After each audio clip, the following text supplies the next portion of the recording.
Playing it intro, and we're live. Welcome to Please Don't Livestream, and this episode 17, which we call Top 10 Sci-Fi Movies That Are Better Than Star Wars. And that's, let's just say right off the bat, that's a little bit clickbaity. I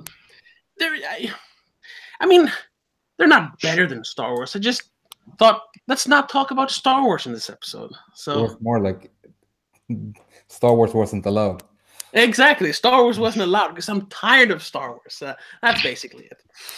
But yeah, we've each made our own list of our 10 favorite sci-fi movies. So it's not like the most acclaimed or just a bunch of classics. It's our own personal top 10. And I don't know, there's not going to be any competition. It's just going to be a discussion. So each person is going to say their number 10, and then each person is going to say their number 9, and so on and so forth. If anyone want to say something in the chat, maybe throw in their favorite or something, go ahead with that. And that's the episode. So I think we decided that I was going to start.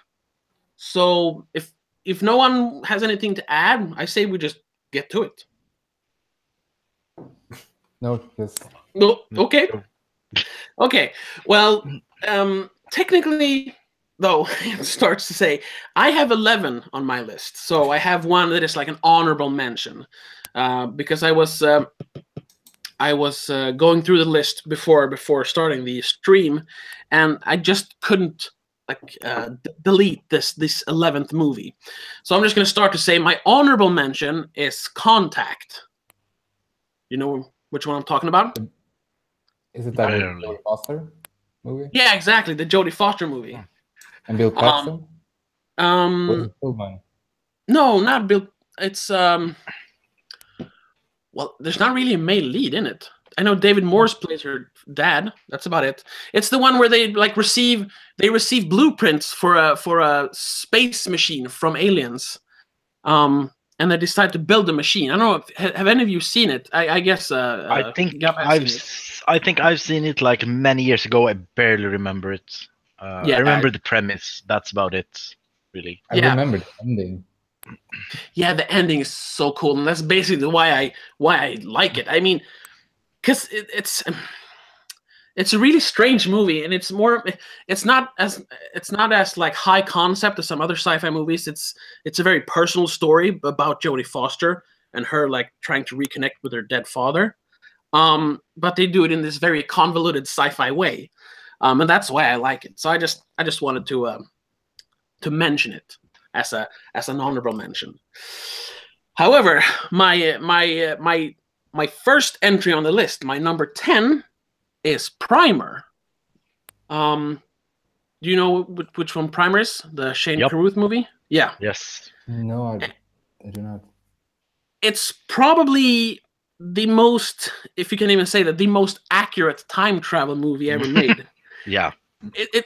I mean, they spent how many years actually sort of figuring out how to travel back in time. I mean, not literally, but as close as you can get with current tech, they figured out how to travel through time. That's basically what the movie is about, and what happens when you're not careful with traveling through time. I think one of the most interesting things about that movie is that, if I remember correctly, there's no exposition in the entire movie. No, it just starts, and that's a typical Shane Carruth thing. He just goes straight into like the story. I guess there's not really a story, but they go right into just, we're gonna travel through time now. Get in the box. What? And also, I that's because he was an engineer, I think, before he made the movie. Yeah. Like, so he made a movie like an engineer would make a movie. Yes. So and because of that, it's not super cinematic, and it's kind of confusing because he is definitely working on a higher level than most people when it comes to like thinking. So it gets very confusing at times. But I I remember reading something about that they shot on film, and film is very expensive. Yeah. So like almost every take in the movie is the first take because it was too expensive to shoot 2 takes. Yeah, and I'm just reading here from the trivia that the budget was around $7,000, and basically all of that money went to film stock. Yeah. So, and that's why the time machine in the movie is basically a wooden box with some electrical cords sticking out. That's about it. But it's a really, really interesting movie when it comes to time travel. Yeah. So that's why it's my number 10. Who wants to go next? I can go next. Yes. Sure. So my number 10 is Her. Okay. Oh. I actually haven't seen that one.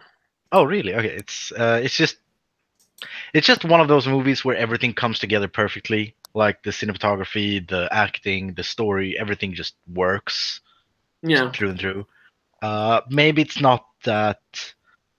Well, it's a kind of a done concept with like creating an AI and then where does the line go between machine and person, and so on. So the concept isn't new, but it's reinvented. I would say it makes an old concept interesting. Yeah, and from what I understand, I mean, it's Spike Jonze that like wrote and directed it, and he has a Yeah. very specific style. So I would probably appreciate that. Mhm. I think the reason why I haven't seen it is because I do not like movies about AIs. It's just one of my pet peeves. Yeah.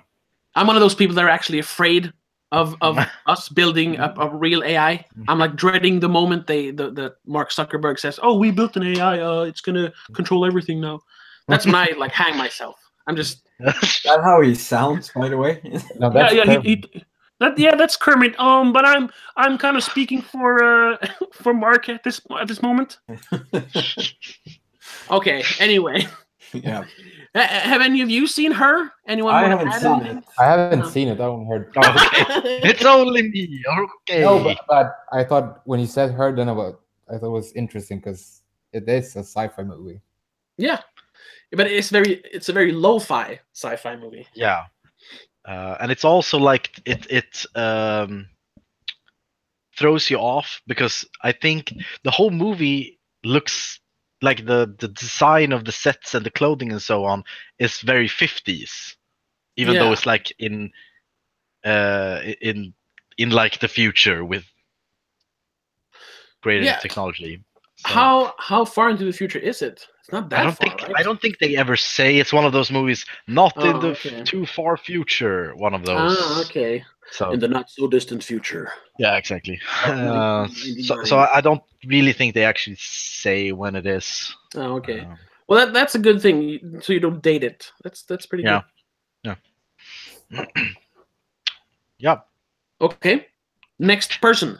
I could go next. Martin, you can go if you want. Yeah. My number 10 is Aliens. Oh. That one. Very lukewarm reception. Yeah, I don't know if I know I've mentioned this in some of my other videos, my reviews, but I am not a fan of Aliens. Me neither. So, yeah. Yeah, I know we kind of share our thoughts on that movie. Yeah. But tell us, Martin, why do you love it so much? I love the feel of the movie and the idea of like mercenaries in space.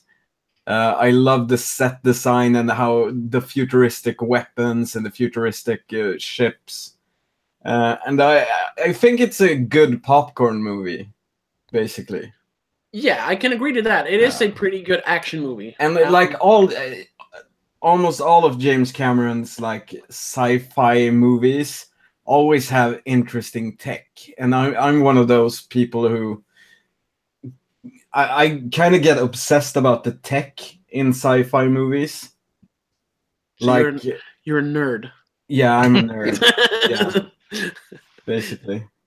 So that's why I love it. Okay.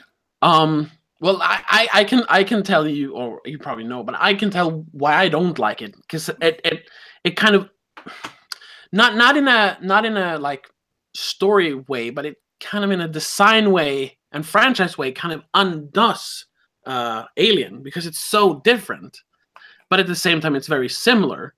And it kind of diminishes the threat that is the xenomorph.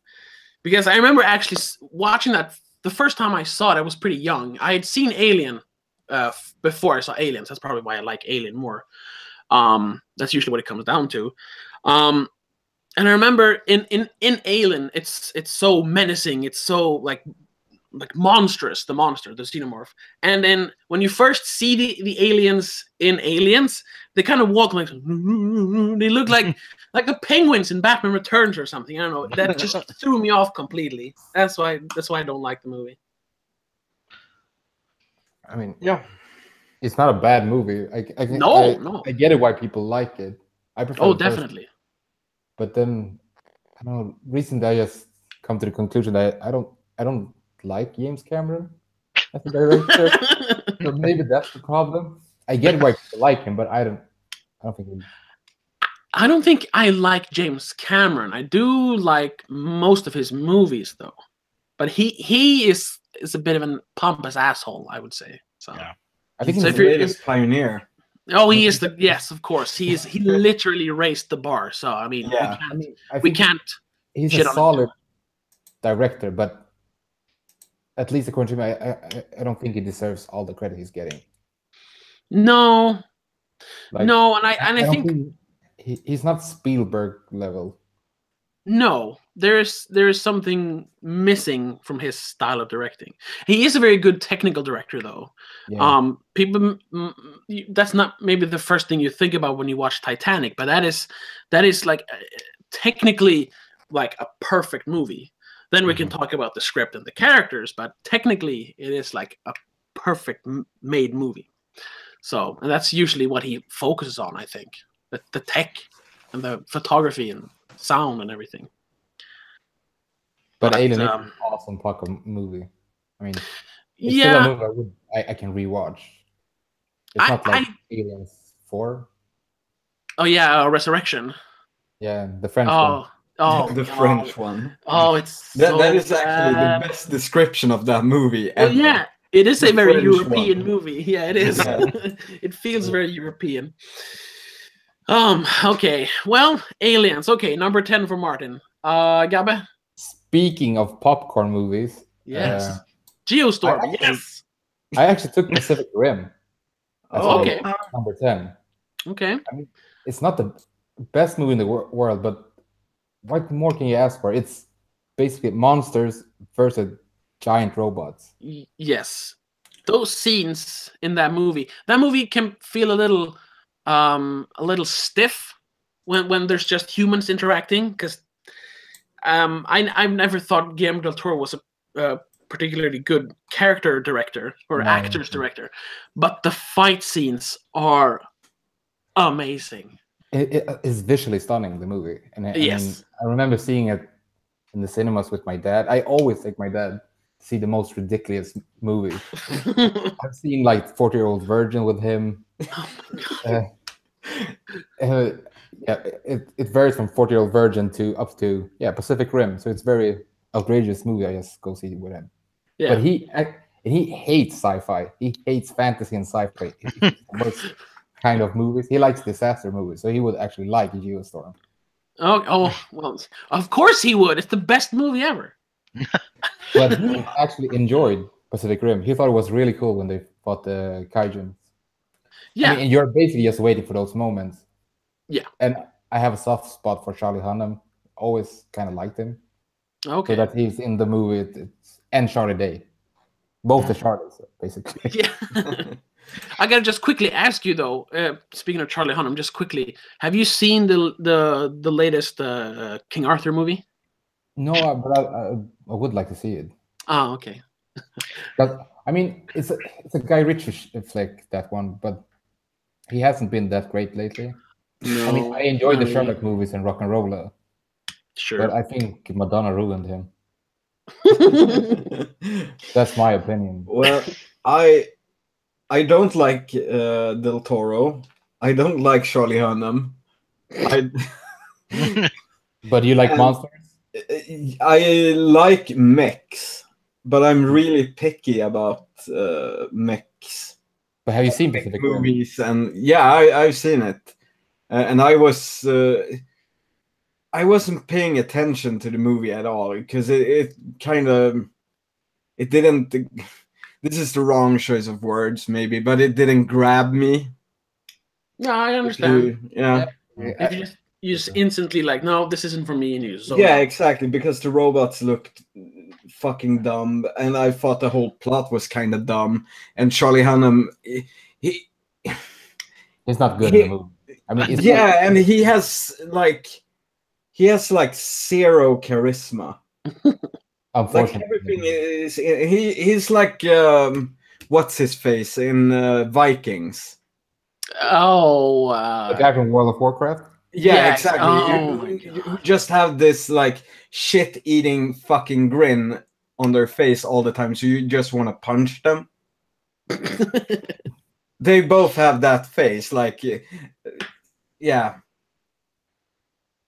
So I would say that he has more charisma than that Aussie guy, at least. Yeah. Oh, But yes. not in this movie. I mean, yes, in general. Yeah, I like general. Charlie Hunnam in Sons of Anarchy. That show is kind of a mess, though, but he's okay. Yeah. Let's not talk about that show. I really liked it. But I mean, Pacific Rim is not. I think it's like McDonald's. Yeah. You pay. You get to see the movie that you paid for, basically. Yeah, I agree that it's a popcorn movie. Definitely. Yeah, I mean, it's a movie I would see with my friends. Like if we don't have nothing to do and have a couple of beers or some drinks, I would pop that movie and just laugh at all the stupidity. Like when he takes that fucking truck as a baseball bat. No, it's a boat, right? Yeah, it's like a big hangar. Yeah, like hangar ship or even a oil tanker. Yeah, and he uses it like a baseball bat. I mean, it's so stupid, but you kind of buy it anyways, just because it looks cool. Yeah, and I think you kind of buy it because Del Toro takes it seriously. He isn't doing it like we're gonna make a stupid robot movie. He takes it very seriously. So even if it is ridiculous, you kind of you just go along with it, and that's. Okay. As I was gonna say, I think a good way to describe it is it's like a Transformers movie, but it's not insulting your intelligence. And it's not taking itself too seriously. No, of course.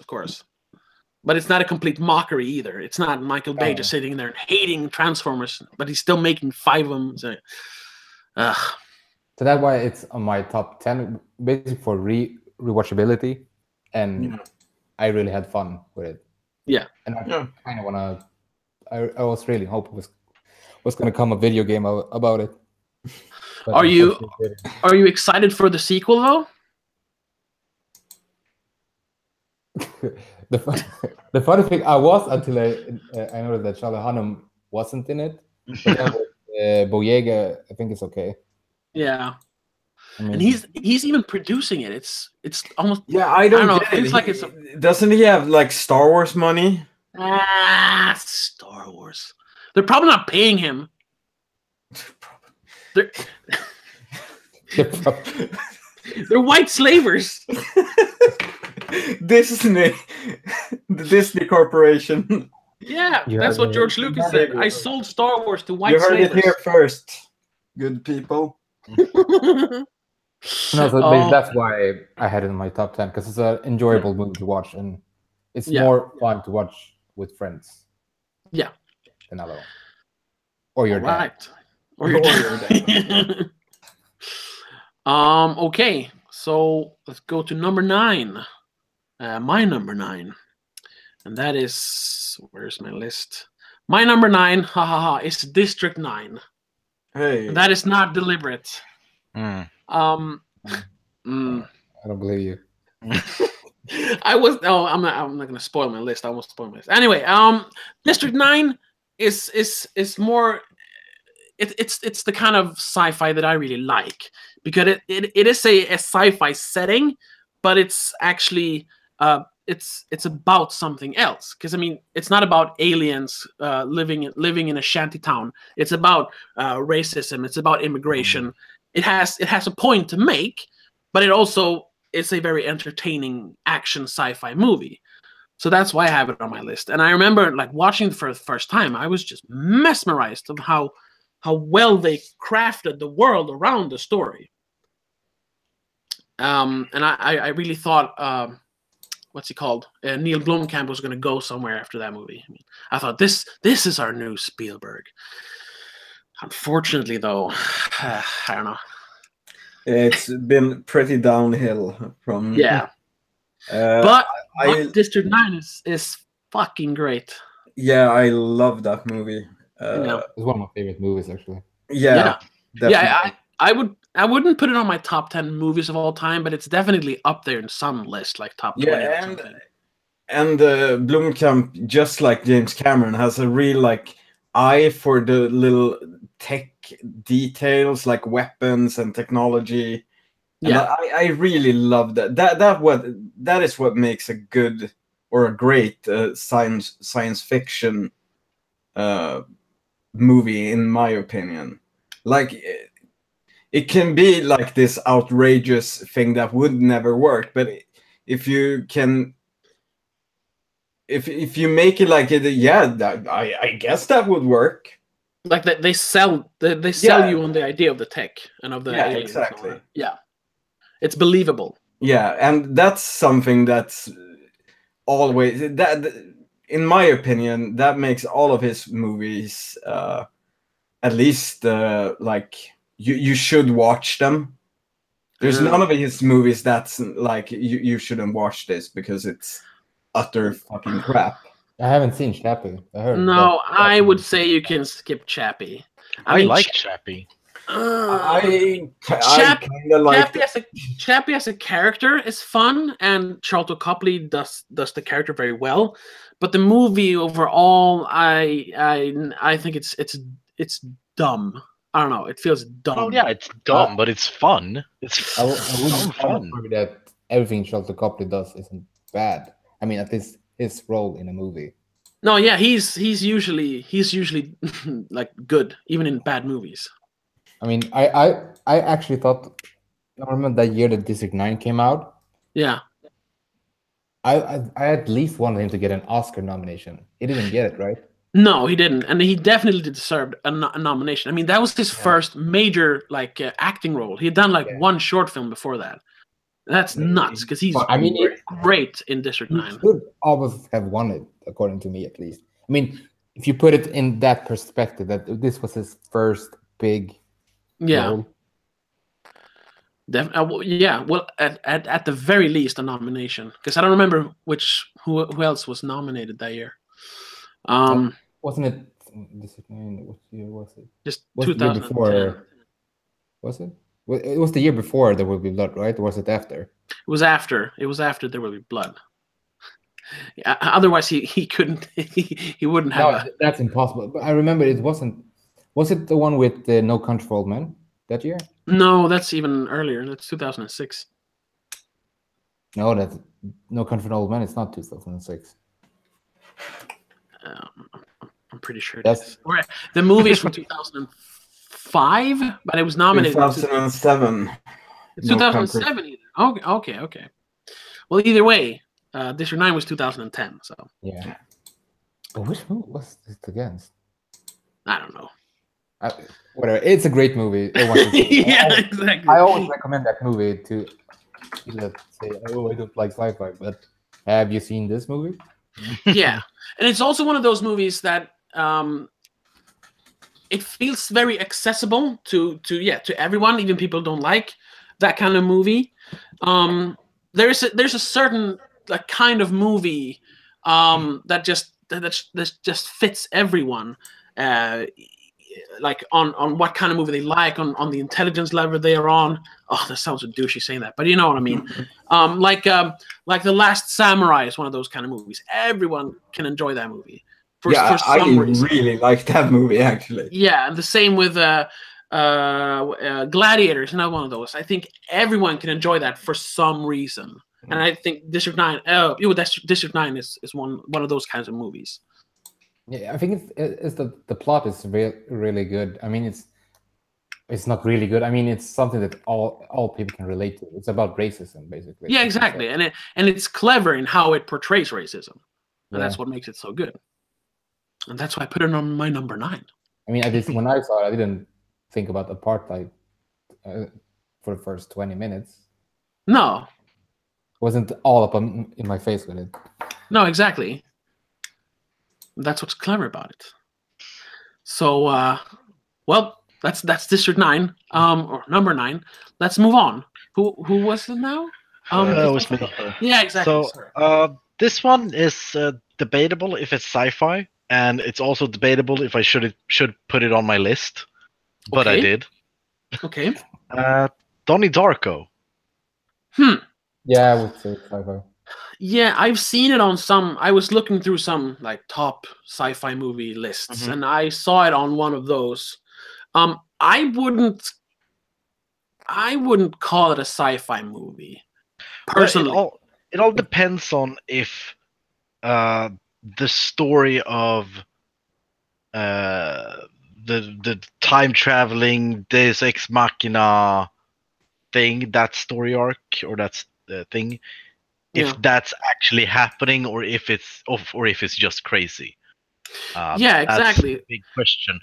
I have decided for myself that I prefer the story that something comes from the future and gives him superpowers to change the world and save the world and all these dimensions and these things. I want to believe that's the real story, so that's my headcanon. And in that case, it is a sci-fi movie. I agree with you completely. Yeah. Especially if you see the director's cut version, which I actually prefer. Nobody else does, I think, but I do. No, I think I prefer the theatrical cut. It's been so long since I saw it. Yeah. Great movie though. Great movie. But I'm very fond of like psychological thrillers and psychological horror movies. So I've always put that in like not psychological horror, but like psychological drama or something. Yeah. I've always seen like he's nuts, or the fact that he is reliving the last week of his life before he actually dies. So it's like he's watching his life flash by. Exactly. Yeah. It is a legitimate interpretation. But I do not agree. No, I would say it's a sci-fi movie. Yeah, but that's also my brother told it to me like it was a superhero movie. Which, when you think about it, it is a sci-fi superhero movie because and that's the thing. It works as a superhero movie as well, and that's what's so good about it. There is like several interpretations that all pretty much work perfectly. Yeah, and so it's a very multi-layered movie. And nowadays, I say really underrated. Nobody ever talks about it nowadays. It was the rage when it came out, but since then, like nobody mentions it. Yeah, and like a few years later, like when you I don't know, you showed it to me, like in 2004, maybe, like a few years after. Yeah. And I think that was around the time when it kind of it boomed, and then it just disappeared a few years later. Nobody talks about it anymore. That's sad because it's a really good movie. Yeah. Is it Jake Gyllenhaal's? Is it his like breakthrough movie or? Was it something? I think so. I think so. I don't think he did anything major before that. We've lost Martin, but maybe. He told me that his internet was. Oh, okay. Up. So he'll be back if he's able. Okay, well he can catch up then. Yeah. Well, I don't have anything else to add to. He's a really good movie. I think that everyone in my of my friends from high school got that movie because it was always in the bargain bin. At like Yes. the Maxi, Yes. 3 movies for 99 crowns, which I thought was a steal, basically. Oh yeah. It's probably one of the better movies you can find in a bargain bin. Yeah. And it's always in a bargain bin too. Yeah, because it was never like a big hit. It was a sleeper hit, and then it became a cult classic, I suppose. Yeah. Now it's kind of forgotten, unfortunately. It's too bad. Good movie. Well, yeah, it's a great movie. I guess it's my turn. Yes. Okay, my number 9 is Okay, to start off, I really, really like Bruce Willis. Don't we all? No, you don't understand. I really like him. My favorite movie is Die Hard. I know it's not the greatest movie ever. We had this debate earlier, but it's my favorite movie. I can watch it in any weather. If I'm sad, I watch Die Hard. If I'm happy, I watch Die Hard. Just to start. So that's my setup for this movie. So my number 9 is Looper. Oh, okay. Yeah. I actually had that. Yeah, good choice. Good. I had that for a long time on my list, but unfortunately, I had to take it off. Well, yeah, you go ahead and talk about it. I mean, I remember because this was during the time I always liked Joseph Gordon-Levitt. I mean, I loved him in 10 Reasons to Hate You. Hate You, yeah. I think it's called that. The Swedish title is no. 10 Things I Hate About You, yeah. Oh, yeah, that's right. And I actually thought when I saw that movie for the first time that him and Heath Ledger were related. Oh. They look very alike in that movie. Yeah, they do. But there is a lot of makeup. Yeah. Yeah. But I remember when I saw this, I mean, this was when Joseph Gordon-Levitt was on his most popular during one period. Yeah. He recently got off 5 Days of Summer. Yeah, it started with that. And everything. Yeah. And then that bike movie. Oh yeah, Premium Rush. Yeah, it was around. It was around that time. I mean, it was bad, but it wasn't that bad. I really like that movie. It's so much fun. I should watch it though. Michael Shannon is in it, so yeah. Oh well. No, I haven't seen. I don't want to watch a bike movie. I remember hearing about this movie. Looper. It was a time traveling movie, and I saw it, and I was like, "Why does it look so weird? What's wrong with his makeup?" that he's playing a younger version of Bruce Willis. Yeah. So at the time, it was like my favorite actor at the time. Wow. Was in a movie with my favorite actor of all time. So I was completely sold about it in that moment, and it's about assassins that kill people from the future. I mean, I don't want to talk too much about the movie in case anyone hasn't seen it, but go watch Looper. It's one of the most fun movie. The only reason I was thinking about to put it on my list, the only reason I didn't is because it was a while since I watched it, but from what I remember, the third act is really weak. If I remember correctly, that I didn't really enjoy it. The third act, it's I don't know. It was a long time I saw it, but that's what I remember. It's kind of cookie cutter. The third act is like a little bit. I would say that the third act is the weakest, but it's also the shortest. Yeah. And the third act is where they kind of develop the character the most, which is kind of weird. I like the ending. I really want to see it. Oh yeah, I love the ending of that movie. I didn't like the ending. I didn't like it. I think it's so clever. That's another one of those clever time travel movies. I think that how they do the time traveling. It's so proud of itself of being clever. It's like, oh look how clever I am. That's the best explanation because there's a scene when he's talking to his older self. Yeah, I know. It was here an explanation about time traveling, and Bruce was like, "I don't have time to explain." Yeah, we could talk about time traveling the entire day. It would just give us a headache. And I think they had that in the trailer, but it's really good, and people should watch it. It's on Netflix right now. Oh, okay. Well, I have it on Blu-ray, so I don't want to. Oh, Netflix. Oh, okay. And yeah, I agree. And yeah. Huh? Are you sponsored by Netflix? It's on Netflix right now. Go watch it. No, I remember because it wasn't on Netflix last year, and I went to London. So if you have a Netflix account, you can actually download the movie on your phone and have it for 3 days, and then your license for that movie will expire because you can have a movie on for 3 days. Yeah. But no, I'm not sponsored by Netflix, but I would like to be. Yeah. So, Oh, definitely. Netflix. We will do an entire series where we just talk about your movies and TV shows or Netflix shows. Definitely. Don't worry. Just send us a check. We'll do it. What was I gonna say? No, but I don't think that the movie is all that like. I don't think it's like too proud of being clever. I think it's just it's clever for cleverness' sake. I don't know. Well, I thought the ending ruined it for me. Okay, I really like the ending. I'm still hoping for a sequel though. No sequels. Nah. No, but it's not.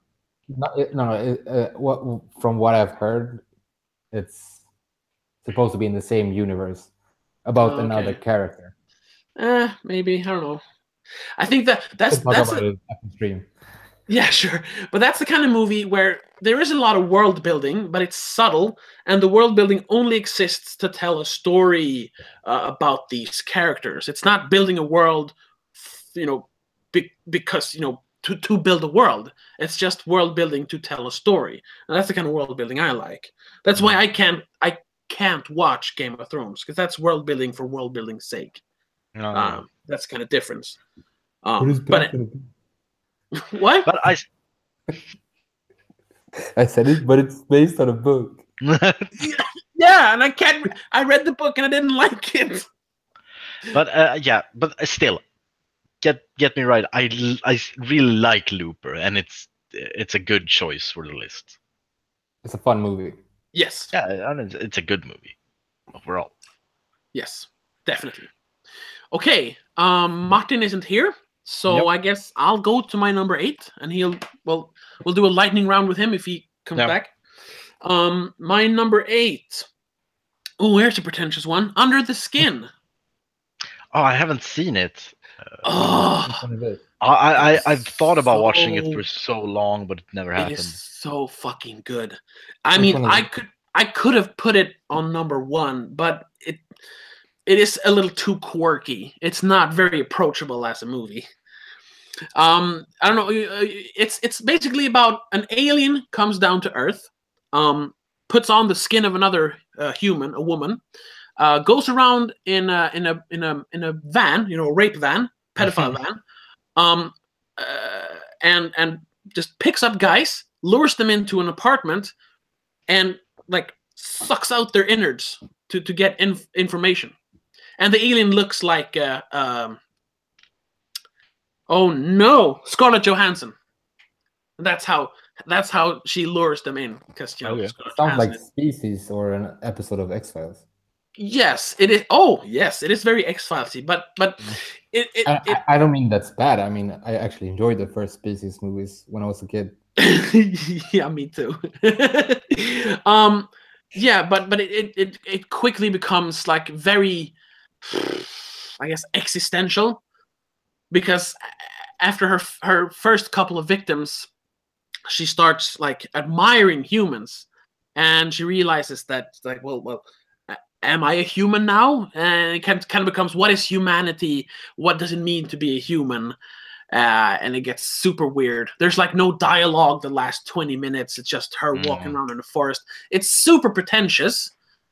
But sounds like your kind of movie. Yes, it is definitely my kind of movie. Sometimes I get very pretentious, and when I watched that, it was like, oh my god, yes, I get it. The world, humans, I understand everything. I mean, was it one of your favorite movies? Well, a while back at least, Dead Man with Johnny Depp. Oh yes, Yeah. it's still one of my favorite movies. That is. Oh, very it's Johnny pretentious. Depp walking around in the forest for 1.5 hours dressed as a cowboy. And like That's the slowly movie. dying. Yeah, Yeah. it's amazing. You mean the It's- Disney movie? Which one? What? Oh, it was an Indian in that one. Oh no. Well, there's Oh no, not that one. I'm just kidding. no. What is it called? Lone Ranger. Thank you. Yeah. Oh no, it's not that one. It's No. similar, but yeah, no, but yeah, Under the Skin. It is not a movie for everyone. Definitely not a movie for everyone. But if you like kind of like weird and pretentious movies, you know, the atypical indie movie, you'll definitely appreciate Under the Skin. And I don't want to get too simplistic, but an added bonus: Scarlett Johansson in very revealing costumes. I'm just saying. I'm sorry. I'm sorry. What can I do? I just want to be honest. When was it released? 2014. It was like in the middle of all the Marvel movies. She just decided to do this super weird, low budget, kooky, pretentious movie. I think I heard about it. Yeah, you probably did. It was kind of a like the movie people talked about, but nobody watched it. Yeah. Like that other movie she was in. Which one? It was really bad. It was really pretentious. Oh, I don't know. Don John? Leon. The director from Leon. Oh no, yeah. Everyone, oh, you mean Lucy? Oh Yeah. God, that is. I saw that the same day as I saw Under the Skin, and I was so happy. Like, yes, a double dose of ScarJo. So I watched. I bought Under the Skin. Watched it in the earlier hours of the day, and then I had a ticket for Lucy, and I went and saw it in the afternoon, and I was so pumped up after watching Under the Skin. I watched Lucy, and I was like, it's the worst movie I've ever seen, dude. It's so bad. It was horrible. I watched so it in the cinemas. A friend convinced me to see it. I thought about, hey, you want to see this movie? I don't think it looks that good. No. The ending is cool, but other than that, it's just terrible, I think. Because Lucy is the one with the limitless, basically. Yeah, she unlocks 100% of her brain. Yeah. But with heroin. Yeah. Yeah. Yeah, all right. So. Okay, well that's Under the Skin. Everyone should watch it. No one's gonna like it, but anyway. Number 8, Christopher. So this, no surprise, The Fly. Yes. That one. I think, is that one of your favorite movies? One of them. I think It's up there. It. I mean, I like it is my favorite director of all time, Cronenberg. So yeah, I remember that. It's It's not my favorite Cronenberg movie though. no, it's not my favorite either. But it's the most sci-fi Cronenberg movie. Yeah, probably. Yeah, because he's like, maybe Videodrome is maybe science fiction, but that's like on the brink. It's like it's all like fleshy, weird stuff. Most of his movies. Yeah, and this one is actually like a reason for it. Yeah, and it's a little bit more approachable than Videodrome, because that one is weird. Yeah, I mean, The Fly is the movie that everyone can watch and enjoy of his movies. It's very approachable. It's very straightforward, but so good. And it's Jeff Goldblum's best role ever, I think. Dr. Ian Malcolm. Yeah, no. Jurassic Park. No. He's better. Brundlefly is better. I mean, I've watched Jurassic Park more times. I watched The Fly only once. It was at Christopher's house. Yeah. And I have to agree, 100%. That's I mean, it's just great. Everything is great in that movie. I don't really have anything to say that's critiquing the movie. I think it's just great. Yeah. The effects are great. The slow process of him like slowly turning into a fly. It's great. It's great body horror as well as great sci-fi. Yeah. And just amazing ending once again. Mhm. Amazing ending. Don't want to spoil it, but yeah, we've all seen it. So Yeah. And then they made a second one, which we don't talk about. No. Just quickly then, do you prefer the Cronenberg version over the original? Oh yeah, the original is not good at all. Okay, I haven't seen the original. Oh yeah, because the black and white one. Yeah, with Vincent Price, right? Yeah. Yes, it is. Yeah. Yes, it is. I bought the box with every version of The Fly that exists. Yeah. Because the old one, they only change heads. Yeah, and he has like he has a fly's head with the weird eyes and and then there's a fly with a human head who goes around screaming. No! Hey, save me! It's so stupid. So yeah, it sounds better. That sounds like a lot of fun. Well, yeah, maybe. So yeah, my number 8 is The Fly. Okay. Gabbe? Oh, my number 8 is. I think this is one of the best sci-fi movies. It would have been my number 1 if it wasn't for the last 30 minutes of the movie. Okay. It's Sunshine. Oh, okay. Yeah. I will agree. I kind of shut it off when there was like half an hour left because it's like, I don't care. This is stupid. I just turn it off. So I agree. Yes, it's very good up until that point. It's like, up until that point, it's one of the greatest sci-fi movies, I would say. Yeah, I mean, it's on your top 10. So yeah, I mean, it's got to mean something. But that last 30 minutes really ruins it. I barely remember it. I know I've seen it, but I barely remember it. Like anything. Yeah, well, I know the premise, and I think that's everything. I don't even know who is in it. The premise is really stupid. I mean, the cast is good. I think it's Cillian Murphy, who's the main lead. Chris Evans is in it. Oh yeah.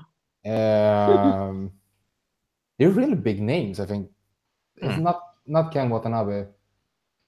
No, it's the other guy. Have you seen Lost? The Japanese guy in Lost. Oh yeah. Yeah, that guy. But he was big back then. Don't laugh. He's good. No, I was laughing at the way you told me who it was. You know, the Japanese guy in Lost. Yeah, because the other guy is Korean and the other guy is Chinese. So only one Japanese guy left. And that guy that's in Die Hard 4. Timothy Olyphant? He's from New Zealand. He's also in Training Day. I also get his name. He's in Fear the Walking Dead. What? I don't watch these things. I don't know what you're talking about. I don't really remember Sunshine that much, and I haven't seen Fear the Walking Dead. He's a good actor. Anyways, and it's Danny Boyle, I think. I think he wrote and directed it. But it's really good. I mean, it's visually stunning.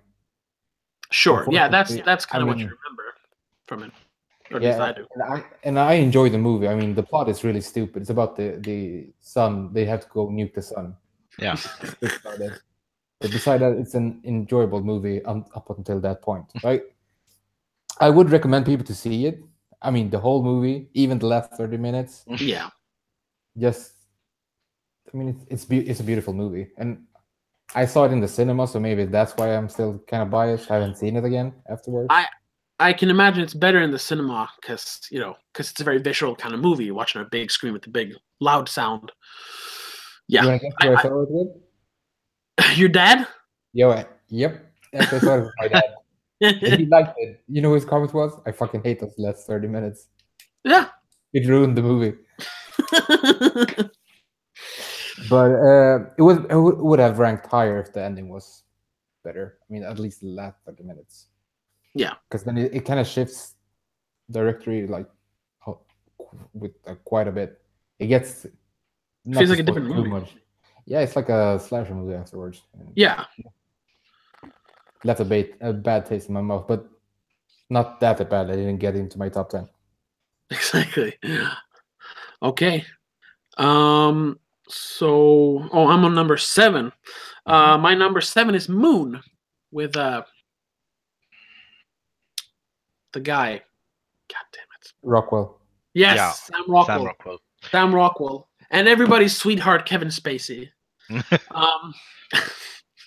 Not Moon is not that is a movie that is like it rides entirely, it hinges entirely on Sam Rockwell's performance, and it's amazing. Yeah. Like in terms of science fiction, it's not really that much science fiction. I mean, he's on the moon and they've built a base, but it's a pretty basic base. But the premise is so weird, and his performance really, really sells the movie. That would probably also rank higher on the list if it wasn't that it's kind of low tech sci-fi, and it's more of a performance movie, but it's technically sci-fi. Yeah. Moon was my honorable mention. It was the movie that didn't make the list, mostly because I only seen it once, and I never actually wanted to see it again. Not that it was bad, I just didn't have the I want to watch this movie. So I know it was great. And Sam Rockwell is, I think, my favorite actor at the moment. Have you seen 3 Billboards? Oh yeah. He's amazing. But I mean, Sam Rockwell has, I dare you, he has never made a bad role. He has made bad movies, but he never made a bad role. No, like even Charlie's Angels, he's great in that, and that's a shit movie. Yeah, he's in the first one, right? No. Yeah. No, the first one. He's the bad guy in the first one. Yeah. The second one is more. Why do I? What? I was like this. The bad guy in the second movie is Demi Moore. Well, everybody knows that. I guess. Yeah. So, Moon is a great movie. I can't say anything bad about it. No. I haven't seen it. Oh, you definitely need to see it. You need to watch it. The problem is that everyone has always said it to me. Oh, you need to see Moon. You need to see Moon.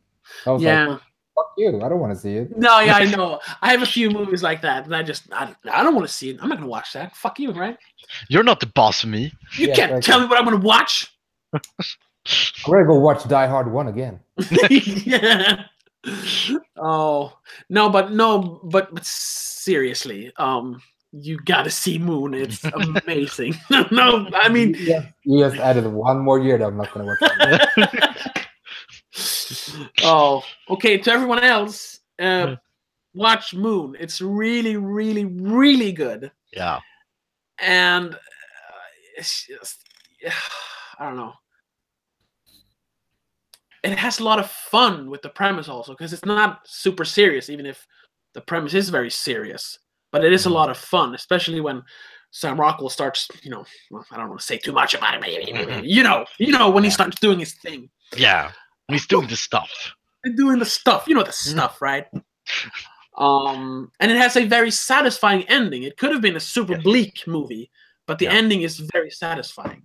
Yeah. So I really, really enjoy it. So that's my number 7. Christopher. So my number 7 is this. When you proposed this list, I had 2 movies directly in my head, and this is one of them. It's Gattaca. It is one of my favorite science fiction movies ever. It's kind of long down the list because maybe it's not that great and it's not that science fiction, but I can see it how many times. I can see it so many times.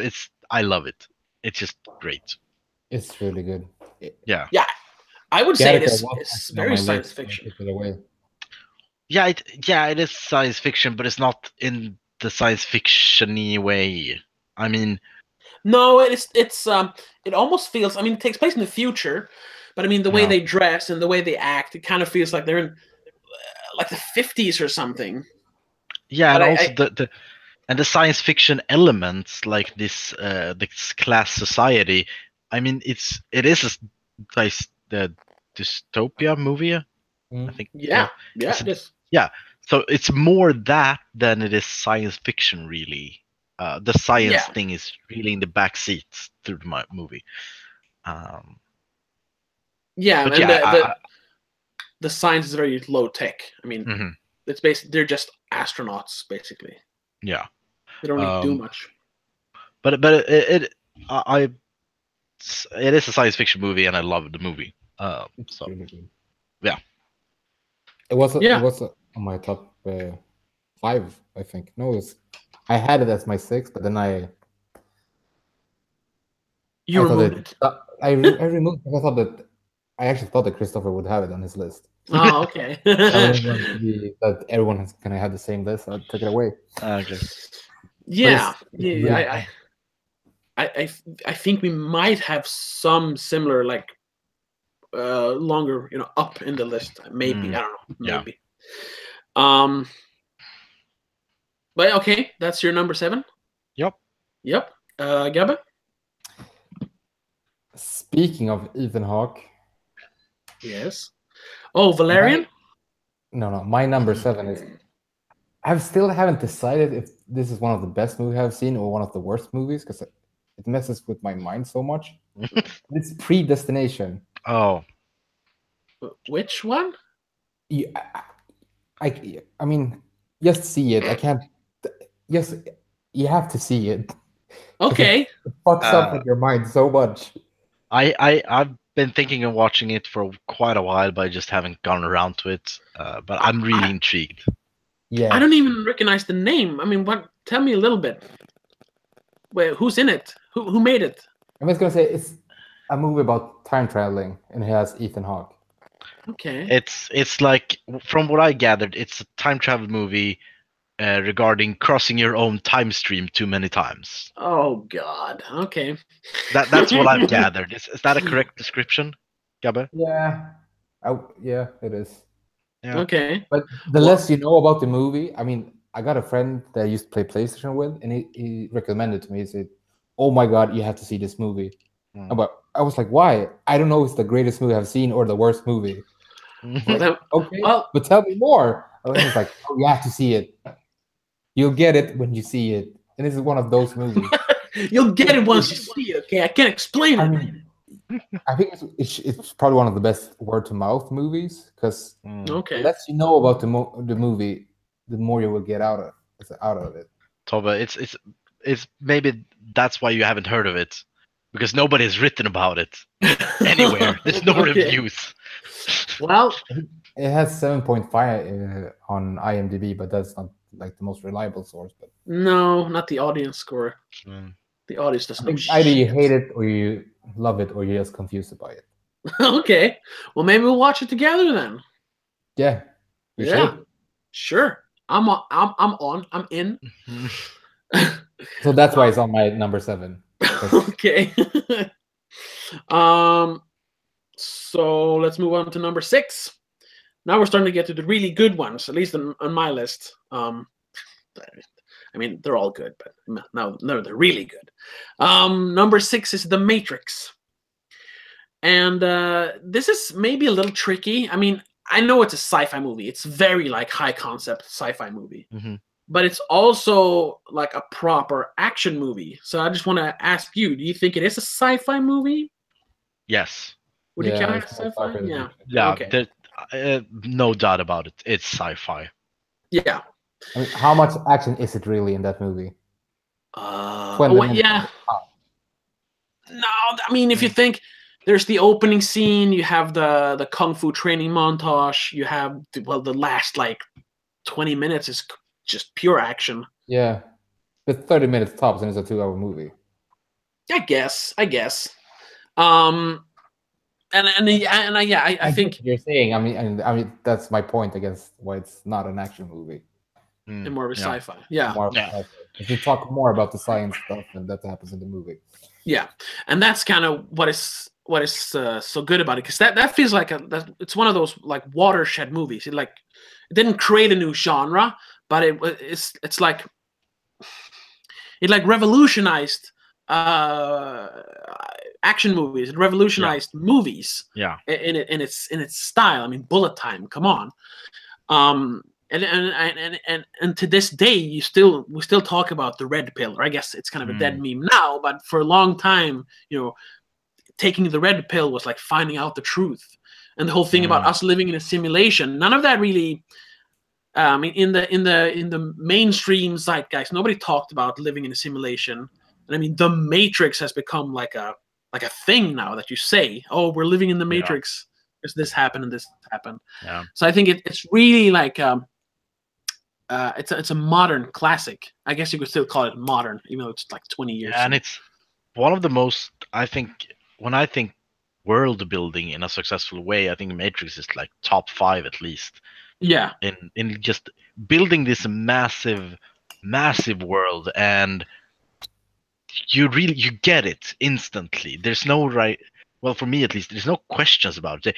They explain it, and it sounds good. I get it. Yeah, and you totally you buy it, and therefore you're more immersed in the movie after you've been told that. Definitely. I watched it in the cinemas twice. Really? Dubbed to Spanish. Oh no. Okay. Well, I'm older than you, but I was too young to go see it. So I don't know how you did it. Spain. I had a mustache when I was 9, so. Okay. They didn't question it. It's like, well, he was short. Okay. Yeah, I saw it on video first. Now I have DVD and Blu-ray and all that.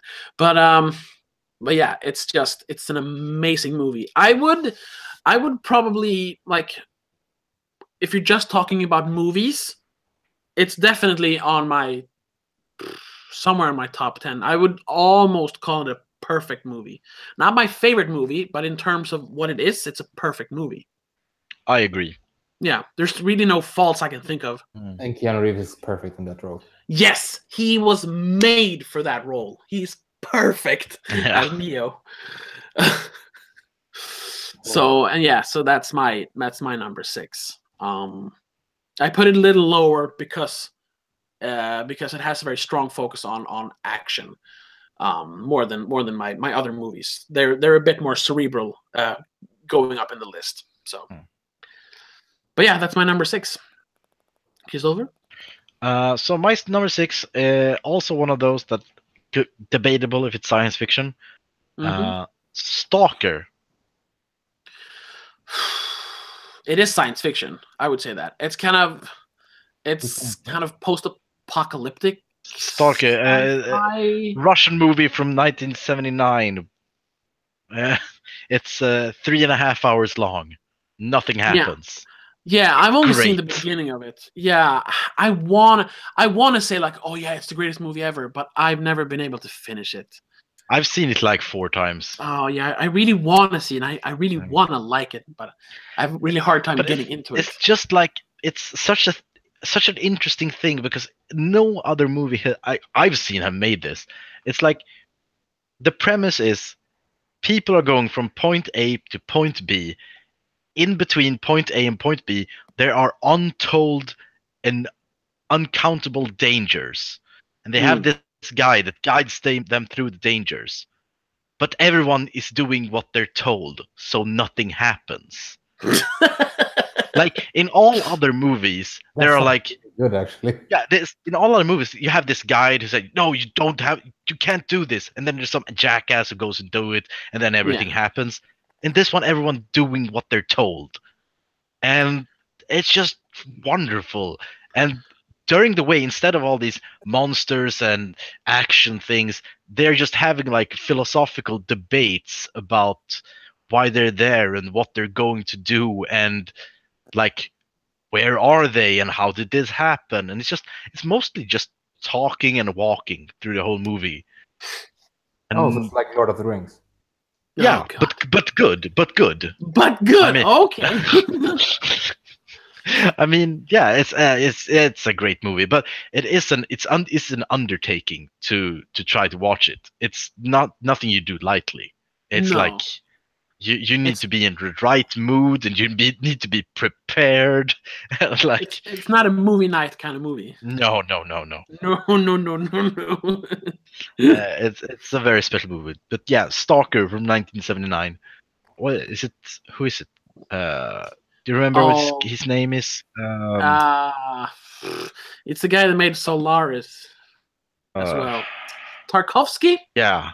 Is it Tarkovsky? Yes, Tarkovsky. I was thinking that. It Andrei is Tarkovsky. I don't remember. Yeah. Andrei Tarkovsky. Yeah, that's right. Yeah. It's wonderful movie. Recommended to everyone. But not everyone will like it. But you should give it a try. It sounds interesting. Yeah, it is. It sounds really interesting. Mm-hmm. Yeah, it is interesting. It's just you really have to like power through it in the beginning because it is very slow. Nothing happens. I mean, it is like you should go into it thinking, I will watch a philosophical debate for 3.5 hours in Russian. That's how in Russian. That's how you should go into this movie. If you think that sounds like fun, you're gonna love the movie. Oh, yeah. So, yeah. Well, what I said about if it's actually science fiction, it's because you never actually see anything happening. No. So I mean, because it is based on a book, and the book is really high, like super science fiction. The book, but this movie is nothing science fiction-y is happening in the movie. No, it's just in the science fiction world, so to speak. Yeah, they kind of cut that out. I guess for budgetary reasons, or just they didn't have the tech to make it back then. Yeah. So it makes sense, but they still wanted to keep like the philosophical core of it, so it makes sense. Yeah.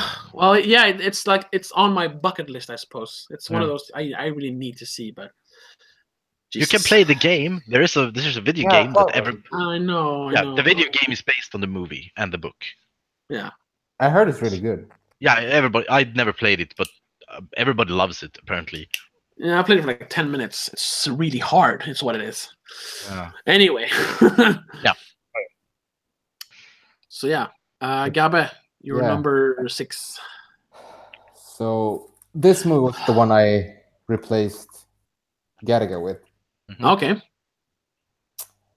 Have I told you that I like Bruce Willis? You mentioned it, a couple of times. Yeah. Over the last hour. Guess which movie it is? I have a guess. It's number 5 on your list, you say? No, it's number 6 actually. Oh fuck! But it's The Fifth Element. It is okay. Okay, yeah. I mean, I know this movie is not one of the greatest movies ever or anything like that, but it's a movie that I really enjoyed and I've watched so many times.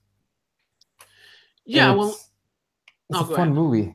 Yeah, that is set in space in a sci-fi world. Well, yeah. As far as like sci-fi goes, it is like one of the top like visual movies ever made. Yeah. I mean, it's on the same level as Blade Runner visually and science fiction-y. Yeah, exactly. Yeah.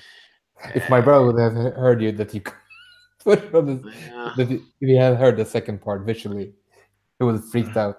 No, I'm not saying they are visually similar, but they're visually science fiction-y. Yeah, of course. Like they both like focus on the visual. Yeah. The costumes and the world and the tech and all that. The difference that one movie is fun, the other isn't.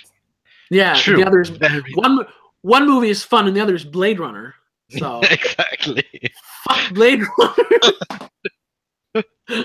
Yeah, I can just say that right away. I don't have Blade Runner on my list. There. Yeah, me neither. No, but it's a really fun movie. I mean, I think that Chris Tucker's he's like one of the most hilarious characters ever. He's so extravagant. He's so flamboyant. Yeah, he's so over the top. Everything in the movie is over the top, but in a good way. yeah, I would agree. I mean, it's funny. I mean, I would say I enjoy the movie, but I always like stop watching or fall asleep at like the somewhere after the middle part because it's so over the top that I like lose interest. It's like it's the same with to name drop another movie, Brain Dead. Yeah, when there's like 20 minutes of just bloods and guts, I just fall asleep because it's too much. Sensory overload. Yeah, exactly, and that's exactly sensory overload. That's Fifth Element for me. Sensory overload. My system just goes down.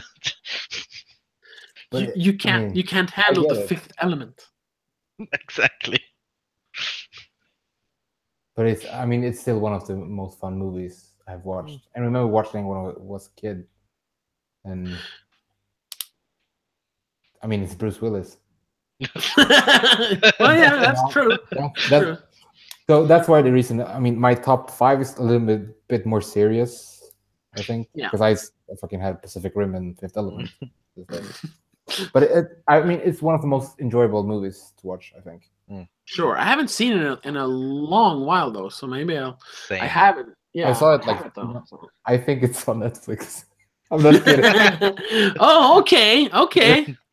Wow, this Netflix thing sounds really good, and it's not that expensive either, right? It's like what, like $7 a month.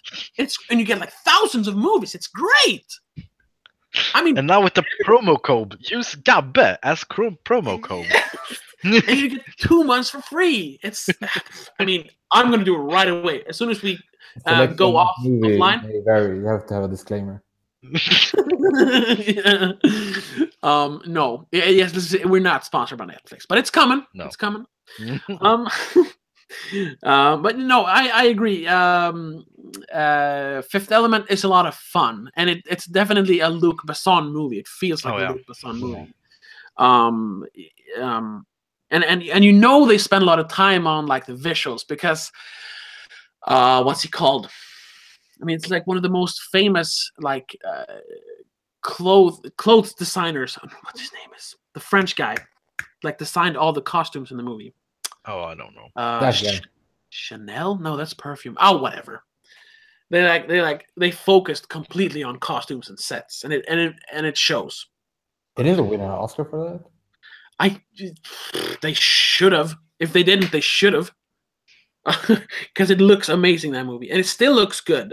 Some of the CGI looks kind of dated now, but it's almost 25 years old, so or no, it's more. It came out in 95, 2005, 2015. Yeah, it's 24 years old. Yeah, I'm pretty sure I won an Oscar for costumes at least. Should have won Oscar for best movie ever. No, that's Highlander. The soundtrack is really good. Yeah. Well, yeah, that's another Luc Besson thing. The soundtrack. Let's see here. I have it here. It made McDonald's look really tasty as well. Yeah, it was. Oh, what? Okay, it was nominated for 1 Oscar. Didn't win it. It was nominated for best effects / sound effects editing. What? Okay, maybe costume wasn't the thing then. I don't know. Jean-Paul Gaultier did the costumes. Oh. They won a Saturn Award for best costumes. That's not a great thing though. But whatever. This wasn't a Razzie. Oh yeah. Oh, let me just check. There might be a Razzie. Ooh, Golden Screen. That was close. No Razzies. Fortunately. It feels like the kind of movie that could win a Razzie because it's so ridiculous. It won the Stinkers Bad Movie Awards. What? Worst. I don't know. The Stinkers Bad Movie Awards. Worst Supporting Actress. I was just nominated. Worst Picture nominated. Worst Supporting Actor. Chris Tucker nominated. What? It was nominated for Worst Sense of Direction. Within parentheses, stop them before they direct again. Luc Besson. I can agree to the second part. What? Nowadays. I can agree to the second oh, part. okay. Oh, yeah, sure. Yeah, he should have stopped a while ago. Definitely. I mean, he did Lucy. Ugh. Didn't do Valerian as well? Yeah, he did. He did Valerian. Yes, he did. Anyway, that's not on my list as well. So that's number 6. Yes. So let's go to number 5. I lost my list. Here it is. My number 5. This is another one that I'm not sure. It's The Thing, the 1982 John Carpenter. The Thing. Is that sci-fi or is it horror? Sci-fi horror, I would say. It's equal parts both. Okay. I mean, 50% horror, 50% sci-fi. That was kind of my thinking as well. I mean, you have a spacecraft. It's an alien. It is an alien, and it's an alien. So it's this whole virus thing. It's it could spread over the whole world. Spoilers or not, I don't know. It feels very science fiction-y. It feels kind of Omega Strain, sort of like Omega Strain. We're talking about the Kurt Russell one, right? Yes. Oh, yeah. Just quickly, let's talk about the original, The Thing from Outer Space, I think it's called. Yeah. I bought that a few years ago. It's here. Here. And I bought it because, I really like the 1982 version. Mm-hmm. And on this one, it has a little blurb from Empire, which is like one of the few magazines I trust when it comes to movie reviews. It has 5 out of 5 stars, and it's a masterful attention. And here it says it surpasses John Carpenter's remake, and I was like, whoa, it's better than the remake. Well, I gotta watch it. This movie is terrible. It's one of the worst movies I've ever seen. It's so bad. I don't get it. When did that release? 51. Yeah, but do I remember correctly? Is Carpenter's version actually a sequel of that one? No. Or no, the 2011 reboot or remake is basically a sequel. Oh no, that's a prequel. Prequel. No. Okay. It's a prequel. Yeah, there isn't a sequel. It's John Carpenter is a remake. And the 2011 one is a prequel. It's fine. But yeah, I mean, once again, The Thing is like on my top 10 list of movies of all time. So it's one of those flawless movies. Even there are flaws, but those flaws give a character to the movie. Yeah, exactly. I wouldn't like The Matrix. Like I said, is a perfect movie. I wouldn't call The Thing a perfect movie. But I definitely I enjoy The Thing more than The Matrix. That's a kind of a movie can be perfect but not be good. And it's just, I mean, the tension. The first time you watch it, I was like, I was on the edge of my seat. You have no idea who's gonna, who's the monster and who's actually a person, and the special effects are like. They're the best. I can't. I guess Jurassic Park is better, but on this scale, because it's kind of a low budget movie, sort of, it's unmatched by any other. And movie. Also, I think the special effects are really contributing to the tension, because the first time you watch it, it's always a new thing. It's always a new weird monster. Shape. So it's always like you don't ever know. You can't be ready for anything. Every time it appears, it's a different thing. Yeah, that's also that's a part of the excitement. It's just it's so good. And John Carpenter as a director, I've always had a problem with his pacing. I think his movies are very slow. If you think about Assault on Precinct 13 or Escape from New York, but his sense of pacing fits this movie perfectly because it is a slow burn and it is constantly creeping towards you. It's just it's so good. On a top 10 movies of all time, it would probably be higher on my list, but as a sci-fi movie, it's not like as good. It's a better movie than it is a sci-fi movie. It's really good. So, well, yeah, there's nothing else to say. Yeah. If you haven't seen The Thing, just go watch it. The John Carpenter version. You can skip the other two. It's Watch not on the John Netflix Carpenter. anymore. So What? It's not on Netflix. Oh, well. Now my list is going to start overlapping. My Okay. next 3 movies have already been mentioned. Okay. So Well, we'll just go through them quickly. yeah, now we'll take it in turns. But my Oh, number sure. 5 is Primer. Oh, okay. Well, Yeah. yeah, we talked about that. Yeah. The most it's grounded time travel movie ever. yeah, it's just fantastic. I think I really like the pacing and the no exposition way of telling a story. It's Yeah. and yeah, it's very grounded and also I appreciate that you need to watch it like twice before you actually get what's going on all the way through. Yeah, I would agree to that. I've only seen it once, so I could probably go for another round. Yeah, because there are like like there's like this thing when like there's 2 timelines at the same time, and you don't get that the first time. You think it's only one timeline, and then the second one you see it's like, oh wait, there's 2 separate timelines going on at the same time in the same movie. And it's really smart and interesting. So yeah. By the way, just since we have already talked about the movie, so have you or any of you seen his second movie, Downstream Colors? Upstream Colors. Yeah. I started watching it, but I thought that was just pretentious. At least I thought it was. I watched it all the way through, and I have no idea what it's about. Exactly. I have like no idea what's going on in the movie. It looked good though. Sure. Yes, it did. It looked good. No, I mean, I agree. It looks good. Yeah.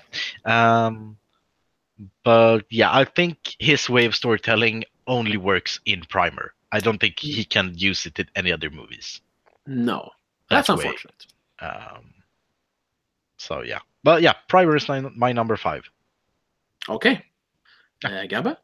My number 5 is Back to the Future. Ooh, yes. Let's talk about this. Well, you start, of course. Sorry. I don't know where to start. Because start. I mean, everyone should have seen it by now. Yeah. If you haven't, seriously, what the fuck is wrong with you? What's wrong with you? Yeah, if you're our generation or older, you should have seen it. Yeah, exactly. You should have seen it by now. Yeah, I agree. It's also like one of those that's also like close to perfect, that movie. I would say that is one of the few trilogies that I would call a perfect trilogy. But I was thinking about having it on my list, and I saw it on some other lists, but I wasn't sure it was sci-fi enough to call it a sci-fi movie. What do you think? I think it's sci-fi. I think it's sci-fi. I actually put the second one on my list, not the first one, the second one. But then I removed it because it's very, I don't know, it's good. Don't get me wrong, it's very good, but it's very plain. It's very simple movie. Yeah, that makes even though it's simple, I think it makes it okay for some, because it is. The movie does it so well. I think the simplicity but I agree, it's a very simplistic movie. But it's the simplicity that makes it very accessible, and I mean that's why it's become a classic. I mean, it's a classic movie, it's not. Yeah, exactly. It's not a detriment that it's simple, or it's easy to understand. It's not. It's nowhere near Primer. Let's say that it's the antithesis to Primer. Yeah. So I don't know. I like it, but for me in the sci-fi genre, it's too simple to be on the top 10 sci-fi movies. But it could be on my at least top 20 best movies of all time. So. Oh yeah, I might even put it on my top 10 list. But yeah, when I was making my list, I was going for the more heady movies, the more cerebral movies, because that feels like more a sci-fi thing. Exactly. So I wanted to put Back to the Future on there, but I was going for more of those. What kind of sci-fi movies are you? Do you have really good, has a high rewatchability, and this is one of them. Yeah. Yeah. So was like, should I could take a movie is smarter, for example, Gattaca. Yeah. Could put in that as well, or Interstellar, a movie that I don't enjoy. No, I admire it, but I don't watch it that often. Yeah. But that's why it got to my top 5, because it's in the middle. I think it's a really enjoyable movie. It has sci-fi elements. Yeah. In it, with time traveling.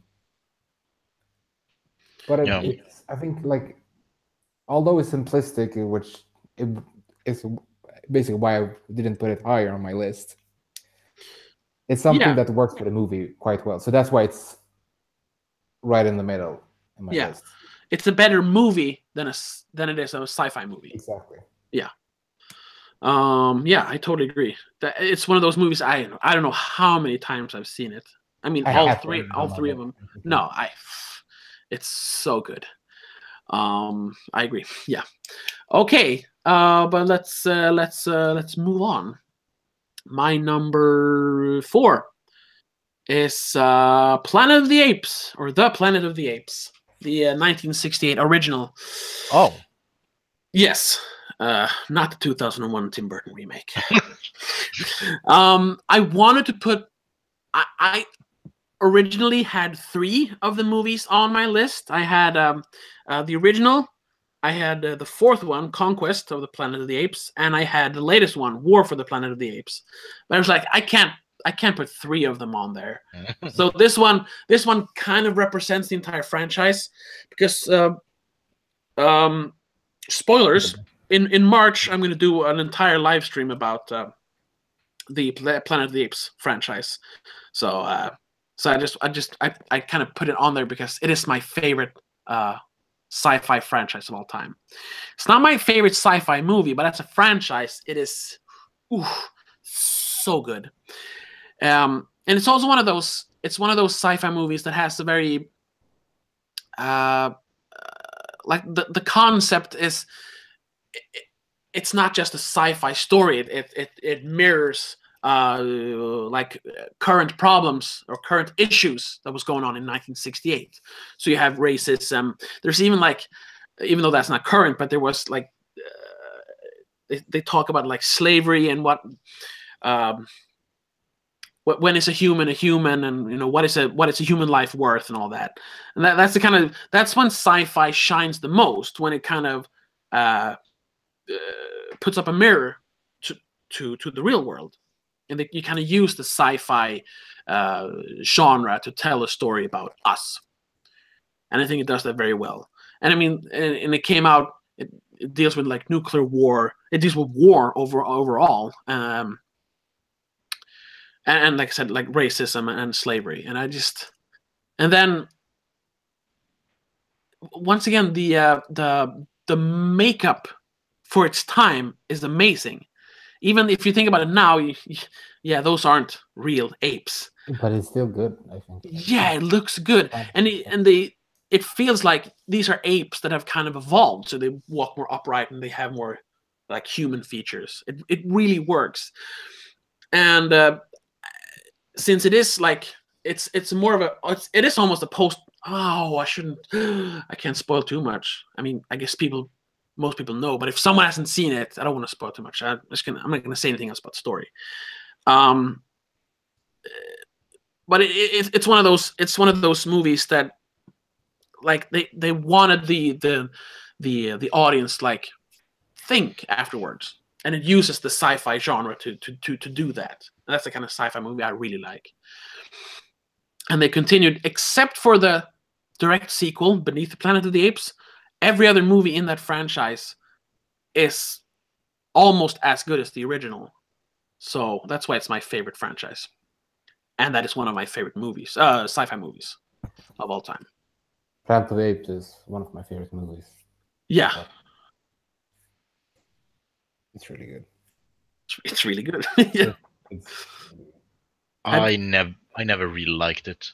Okay, I was just gonna ask, have you seen it? Because I don't. Yeah, I have seen it, but it Okay. didn't leave an impression. Like the makeup was okay, but okay, the makeup is good. But I mean, the story is kind of boring. Charlton Heston is overacting. It's just I never really liked it. He's great. I like Charlton Heston. I mean, everything he does is overacting and screaming. That's everything he does. A little bit. It's like his whole acting career. I don't. He has that kind of. I think that the Planet of the Apes is the best one. Of the franchise. The entire franchise is my favorite. Yes, I would agree. But there is, except for they aren't bad, but no, exactly. They're not up to par with the first one, I think. Yeah, but I think the rest of the old ones, the first 5 movies, the original 5, they get kind of a bad rap because they're just sequels to a really good movie, and they have kind of ridiculous plots, especially like the third one, where 3 apes come to our world, and if you watch the trailer for that, it looks like a comedy, like fish out of water story. But that one, once again, like. It came like way better than the second one. Oh yes, yeah. The second one is actually pretty bad, and that's sad. Because if the second one would have been good, it would have been a perfect franchise, even up to this day. Not counting the remake, because that's. I think I've seen the first 3 one. I think the 3 first trilogy. Yeah. There was that's the first time I saw any of them, was because they were a marathon on TV like many years ago. Okay. So I was like, hey, I haven't seen these, so I watched them through and I will never see these again. Okay. I mean, but that's also a thing that's really good about the whole franchise, is that even though the first 3 are very different, or at least the first and the third one is very different from each other, but they manage to, like, every movie fits very well with the movie that came before. So when they talk about, I don't want to spoil too much. Oh God, like the 4th one is like,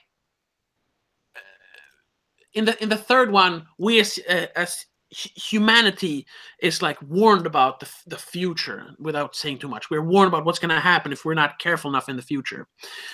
And then there are things in that movie that kind of, like, it's kind of foretelling that even though we're warned about how the future is going to play out if we're not careful, they still kind of do it without thinking about it. And then when the 4th one starts and you realize, like, the audience, like, reacts the same way Charlton Heston does in the end of the first one. You're like, you idiots, because the 4th one is exactly what we were warned about in the 3rd one. I'm going to talk more about that in the Planet of the Apes live stream later in March, because it just all 8 movies really work like cohesively together as one long timeline. And that's not very often movies do that well, at least. I must say I do like the new ones. I think they're quite good. I only see the first 2. Okay. What are they called? It's Rise, Dawn, and War. Yeah, I see Rise and Dawn. I haven't seen War. Yeah, and they're quite good. I would say they're some of the better blockbusters in many years. I wouldn't go that far. Okay. But they're enjoyable. Yeah, definitely. But yeah, so that's Planet of the Apes. It's kind of representative of the whole franchise, but the first one is the best one. So. Your number 4. Oh yeah.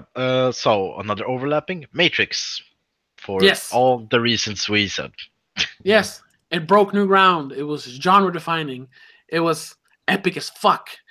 Yeah. And it's just great. Okay. It's just great. It's just great. Yeah, but It's my number 4 is District 9, and Oh, well, we talked about it. that as well. yeah, It's we great. talked about it as well. Mm. And I think I already made all my points in Yeah, that exactly. one. I thought he deserved an Oscar. It was a really good movie. Yeah. And I had no expectations of it whatsoever. No, But- I had some expectations because Peter Jackson was producing it, but that's about it. I had no idea what it was going to be about. And that was a pleasant surprise because it's a great movie. And Neil Blomkamp will never make as good a movie again, I think, unfortunately. But anyway, okay. So number 3 on your list. Yes, my number 3 is Alien, the first Alien, 1979. Oh. This is also up there.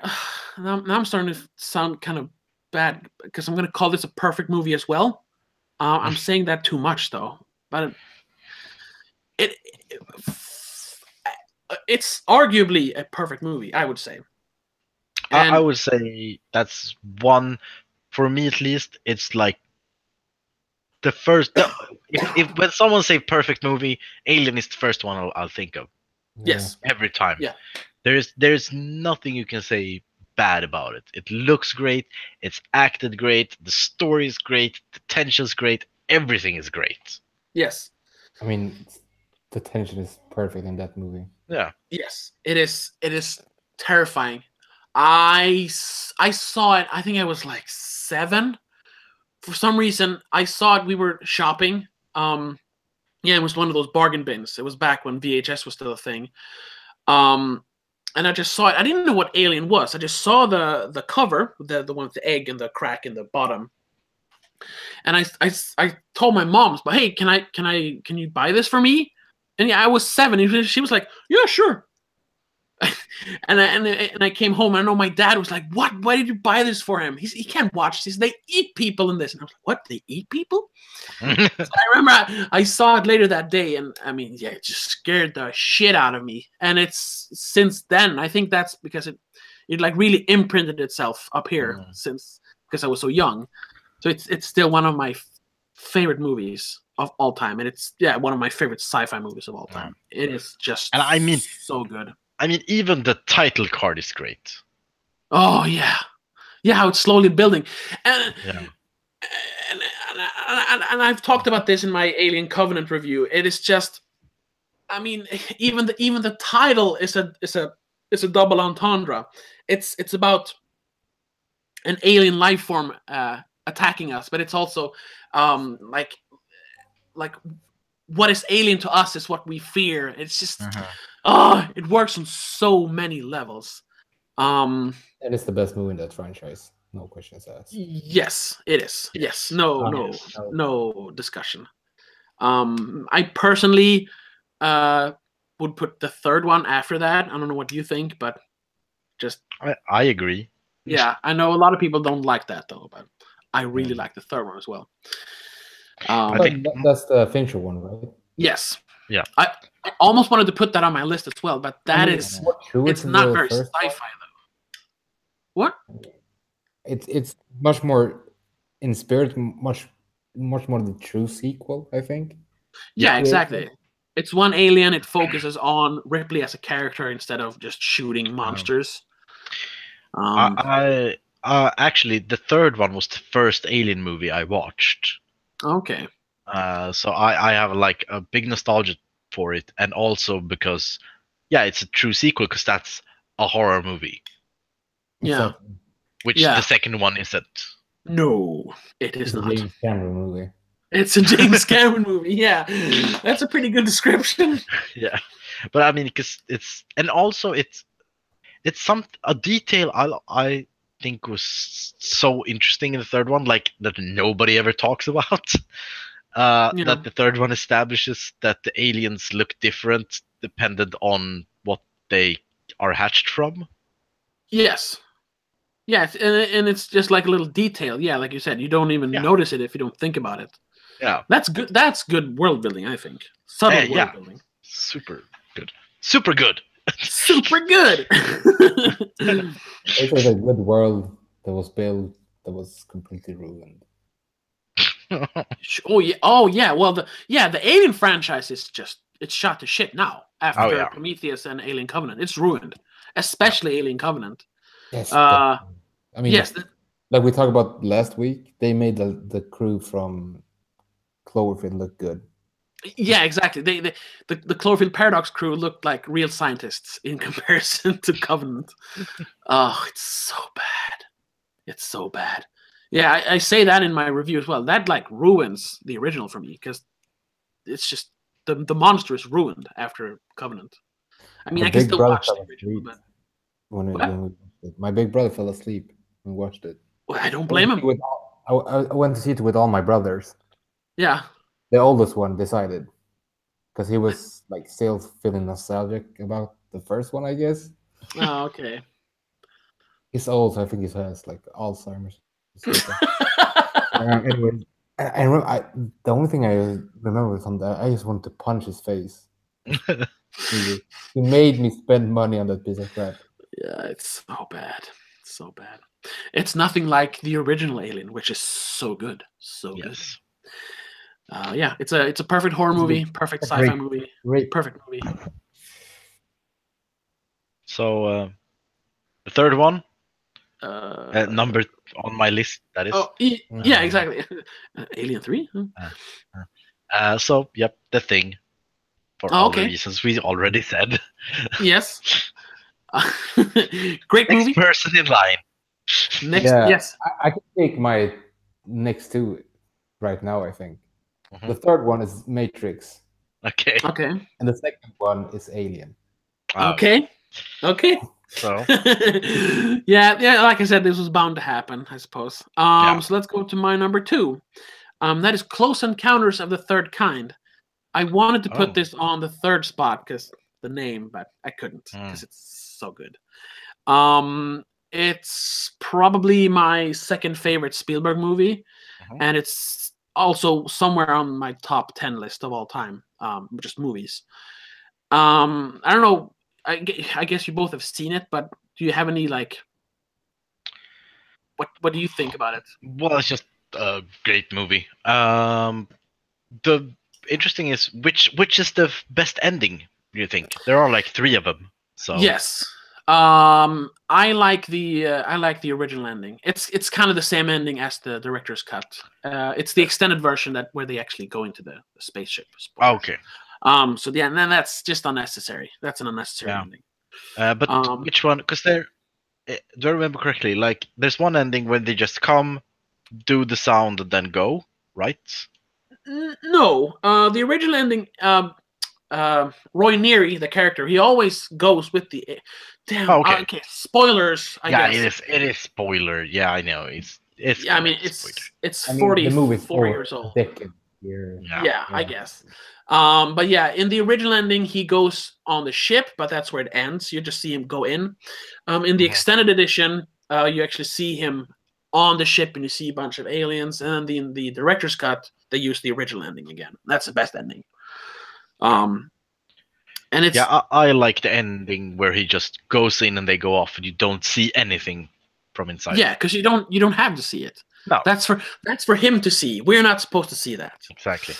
And this is one of those movies that like it makes me super emotional. It's one of those movies that really tug at my heartstrings. And I guess that's Spielberg, or at least Spielberg up until a few years ago. Now he's kind of old. Still makes good movies, but not in the same caliber as before. And it's just that whole ending. Yeah, when they arrive and they start playing the music, they like without words they build such a great connection with the aliens. And then I guess they do that throughout the whole movie with them not knowing why they are building and why they are painting this mountain all the time, and it's all just building up towards this climactic ending where they like have this connection with the aliens, and they connect without any words at all. They connect with music, and it's just it's so great. And then when Barry walks out of the light and he goes and his mom hugs him, it's just fuck, dude. I just bawl every time. It's so great. And that's also a movie where the special effects are amazing and very like minimalist. They mostly use like lights to simulate the spaceships. Yeah. Oh, it's so good. It's a great movie. It's a great movie. It was almost on my list. Oh, okay. So it wasn't that good.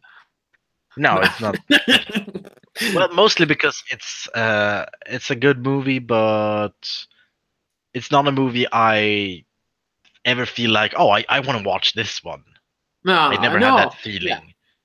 Yeah. The same as Moon, which is a great movie, but I never have the feeling like, oh, I want to watch this. Oh, okay. So well,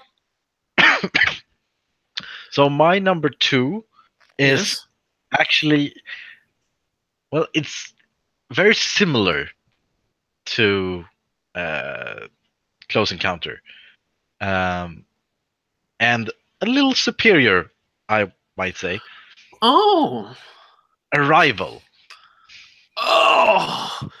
Okay. This is okay. I'm surprised. This is actually the first time I'm gonna like wholeheartedly disagree with you. I hate Okay. that movie.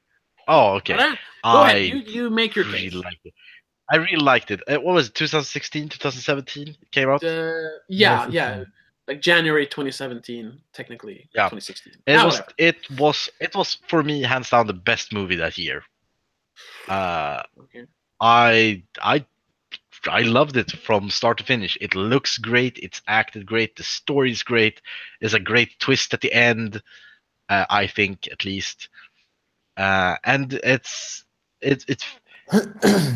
it's really like a movie they could think and discuss a lot about, like what actually happened, what was the reason for everything, and I just, there wasn't anything wrong with it. I would say the only thing that the critique, but that's a critique that's the movie like explains away, like that you never actually see anything about the main character. You don't really see anything regarding her life, from where she comes from and what she does and what's her hobbies, anything like that. You don't have like that. No, they don't really develop her beyond but stuff about her daughter. But also I think that the movie explains that in a way that it's not a problem for me, at least. Yeah. Well, that's kind of my main problem with it. I understand, without spoiling too much. I understand. I feel the movie uses circular logic to kind of explain away stuff, which makes sense. Because I don't know. I felt very like I didn't feel emotional at all towards the end. I became very logical. I just shut off all emotions. Wow. And then like telling a story in that kind of way does not work, since we can really only experience time in a linear fashion. You understand? Yeah. I understand.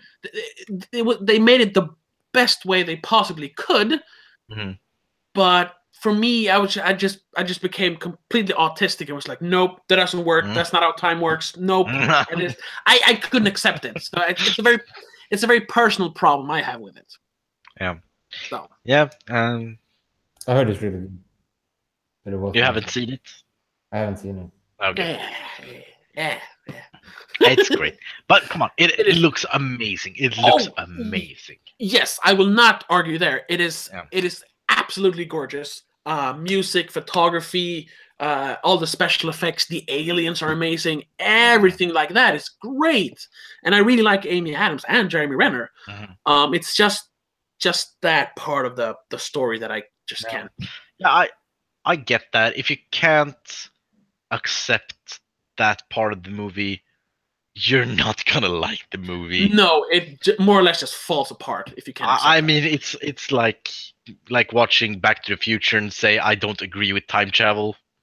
Yes. It's like it's like, no, you can't travel back in time. You can't talk to yourself. No, fuck this movie. Yeah, it's fuck like Doc Brown. Yeah, okay, fair enough. Yeah. So yeah. Okay, but that's my number 2. Yes. Yeah. Okay. It's your number 1 now. Oh yeah, you already said your. What was your number 2? My number 2 was Alien. Yeah, exactly. That was Alien. Okay, my number 1. Can you guess? Let's just see if you can. I don't know. It's Interstellar. I'm gonna lose my shit. No, it's not Interstellar. It's a pretty obvious one, though. I think it's 2001. Yes. Space Odyssey. Yeah. Yes. It's for me. That is the quintessential sci-fi movie. Yeah. I mean, when that movie came out, it was the same year as Planet of the Apes. Actually, no other movie existed like that. Yeah. The way they handled sci-fi, the way they wanted, like we said before, they wanted to create like these futuristic designs, but at the same time make it look like this could actually happen in a few decades. And just once again, how it uses a sci-fi premise to just tell a story about the evolution of man and what's going to come after we as humans now, or like around now, like when we evolve, what are we going to become and how are we going to evolve? And I remember the first time I watched it, I was probably too young. I mean, I was like, 14, 15? It just blew my mind. I think we actually watched it together, Christopher. Oh, yeah. Yeah, we did. Yeah. And I was like, wait, what just happened? I was completely blown away. And to this day, when I rewatch it, because I actually do rewatch it sometimes, it is just so amazing. And just these little, these little details, how time progresses. I don't know, it's kind of pretentious, but like when the monkey throws the bone up in the air, and when they cut back to it, it's a space satellite, and we've propelled like 100,000 years. Yeah. But it makes sense. I would say I think I talked about it before on the these live streams, but like when I judge movies, it's like a scale with entertainment on one side and art on the other, and all movies can be put somewhere in that scale. Yeah, like if this is art, I think 2001 is somewhere around here. Okay. It's like nothing in that movie tries to be entertaining at all. It's just pure artistry. It's just art. It's just art through everywhere. But I'm not entertained like a minute of that movie. Would you say it's an artistic circle jerk? I'm sorry? Yes. An artistic circle jerk? Yeah, more or less. It's great. It's an achievement, and it's fascinating, everything around it.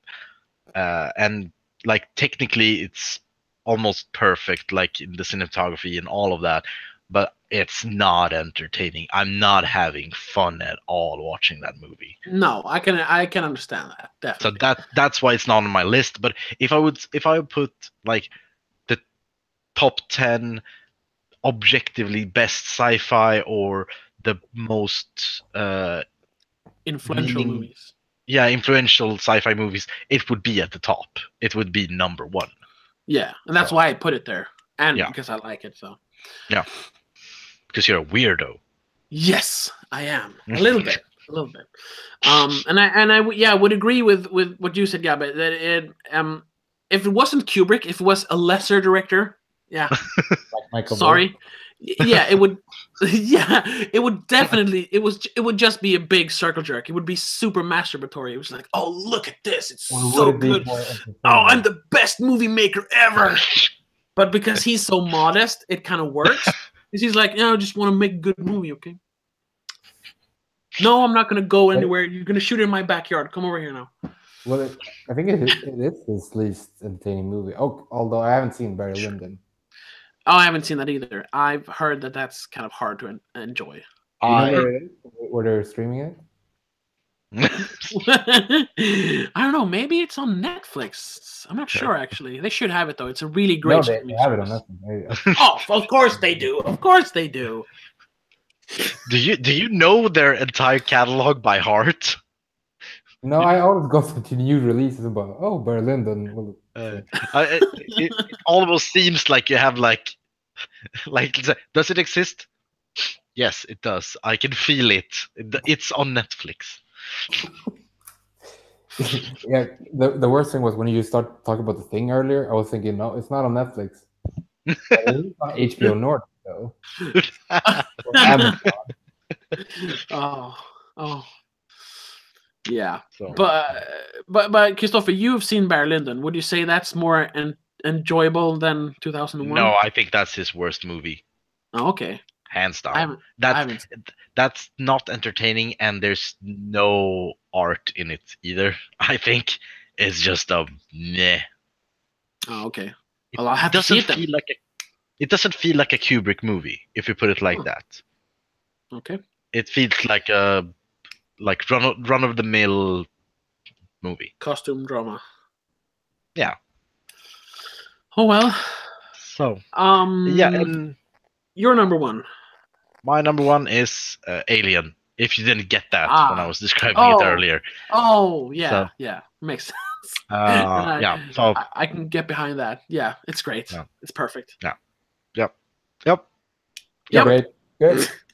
Great. And your number Really one? good. I mean, I was thinking about it, and then